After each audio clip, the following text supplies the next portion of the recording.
Pues continuamos con los contenidos de los jueves y ahora toca Hablando en Confianza.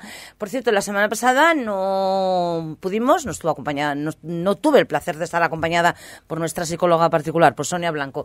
Buenos días, Sonia. Hola, muy buenos días. Pero sí, hoy sí. Hoy faltaría más. Hoy vamos a hablar en confianza y vamos a hablar de, qué bien aprender a estudiar. Bueno, no sé, a nosotros igual nos queda un poco... Bueno... No, pero yo creo que estamos estudiando siempre. No, pero estamos... ¿no? Exactamente, porque claro, al final estamos memorizando, estamos aprendiendo de una forma u otra. Pero bueno, yo creo que más que nada va dirigido más bien a los pequeños, ¿o no? A los pequeños y a lo mejor no tan pequeños. Bueno, y nosotros porque también podemos, como queridos oyentes, con lo que hoy escuchemos, aprender para trasladarlo a... ¿O no? Claro, exactamente. Podemos entender el estudio como el aprendizaje voluntario. Claro. ¿no? Algo que intentas hacer o que intentas aprender de una manera voluntaria por ti mismo para seguir aprendiendo. Ese aprendizaje voluntario no necesariamente implica tener que ir a una clase o leer un libro de texto, sino la vida cotidiana. Vamos a ver, claro. Sol, deslígalo de lo que es coger una lección de sociales y empezar y aprendértelo y memorizarlo. No estamos hablando de eso. Vamos a hablar de el estudiar, pero desde el punto de vista de aprender, del aprendizaje. Entonces, vamos a ver qué implicaciones tiene el aprendizaje, lo primero. Claro, quizás tendríamos que empezar a desmitificar toda una serie de prejuicios que mantenemos en torno al aprendizaje, ¿no? Sí, es verdad que, lógicamente, nos vamos a acabar remitiendo también al estudio como normalmente lo acabamos conociendo, ¿no? El estudio de los más peques en el cole. Pero es que hay ciertas cosas que las hemos mencionado ya en otra ocasión, pero es muy importante que las tengamos en cuenta antes de aprender o intentar buscar cualquier tipo de técnica que nos pueda servir para mejorar nuestro propio aprendizaje voluntario, ¿no? Claro. O estudio, llamémoslo como queramos. Sí.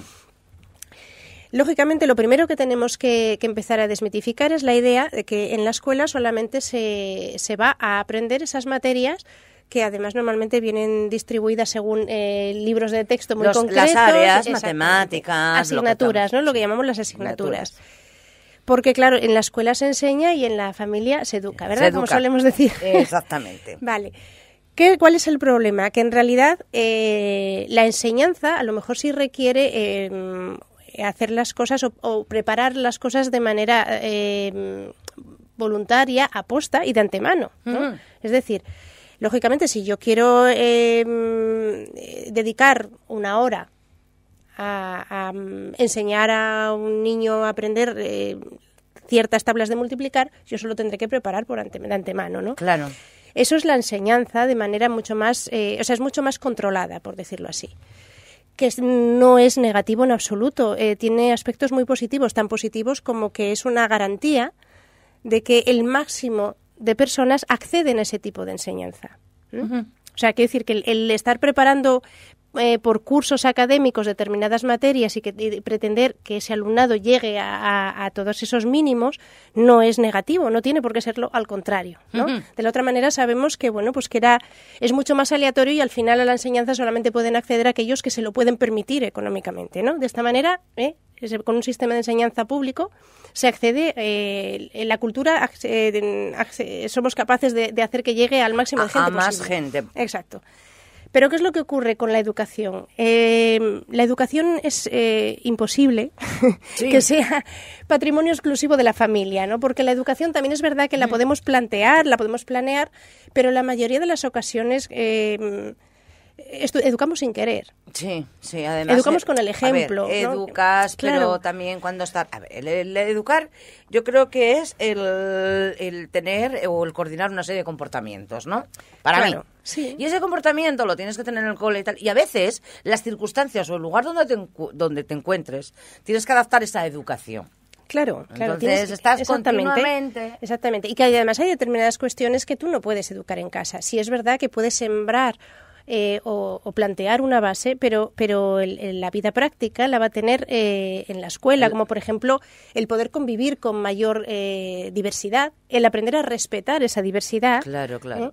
Y el aprender a darse cuenta pues que en realidad lo normal no tiene por qué ser solo lo que tú tienes en casa, sino que lo normal es que cada uno es diferente.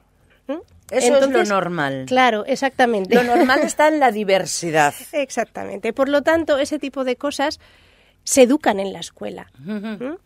Es importante que estemos siempre en continuo diálogo, en continua comunicación, las familias con la escuela, no solamente con las familias, sino yo me atrevería a decir la comunidad al completo.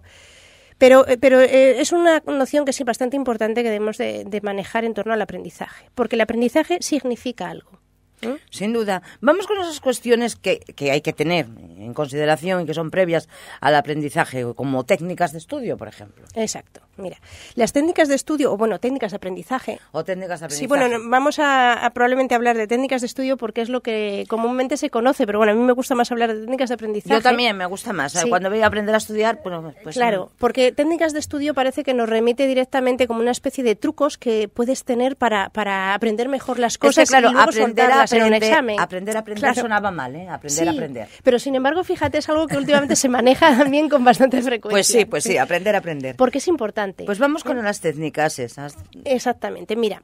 En primer lugar, una de las cosas que a lo mejor deberíamos plantearnos es que sí es cierto que existen técnicas. Lo que pasa es que intentar soltar todas esas técnicas a un grupo muy amplio de personas, pues decíamos que hay que entender el aprendizaje desde otro punto de vista, pues el soltarte esa una misma técnica e intentar que valga para todas las personas, es un error. Es un error por una sencilla razón. Mira, conocemos que existen distintas vías de acceso al aprendizaje, ¿no? Y si bien es cierto que todos manejamos en cierta manera, en cierto grado, todas esas vías, solemos tener preferencia por alguna determinada. ¿Qué vías son? La vía visual, es decir, el ver las cosas, a lo mejor el leer. Es una vía más visual, te entra mejor la información si lo lees, ¿no? Por ti mismo. El hacer esquemas, el observar dibujos, es decir, esa es una vía que podemos utilizar, ¿no? Pero también tenemos la vía auditiva. ¿Cuántas veces habremos oído aquello de es que se queda con las explicaciones del profesor y ya no estudia en casa? No es porque sea vago, a lo mejor es que simplemente su vía de preferencia a la hora de acceso al aprendizaje es la auditiva. Exactamente. De hecho, ¿que está bien? Claro, entonces hay determinadas técnicas de estudio que son algunas veces más puramente visuales, que si se las planteamos a estas personas les va a costar muchísimo más. Claro. Porque se quedan mejor con las cosas a través del oído, más que por la vista. Sí, yo creo que esto ahí también está como la diferencia de quien quiere, como el que prefiere ver una película a leer el libro, me explico. Exactamente, sí. Porque lo visiona mejor, en cambio, donde está el que le gusta leer, yo creo que tiene más capacidad de imaginación. Claro, es otra vía, la vía, lo podríamos llamar la vía espacial, es decir, la capacidad de imaginarse a que esa información necesitas imaginártela en un contexto. Claro, meterla tú. Claro. Pues mira, eso la vía táctil también, el palpar las cosas, el tocar las cosas. Te pueden explicar cómo es el tacto rugoso, puedes leer cómo es el tacto rugoso, pero hasta que no lo toques, no te vas, no. Por mucho que te hasta que no experimentes con ello. No digo trepa que lo toco. Exacto. Exactamente.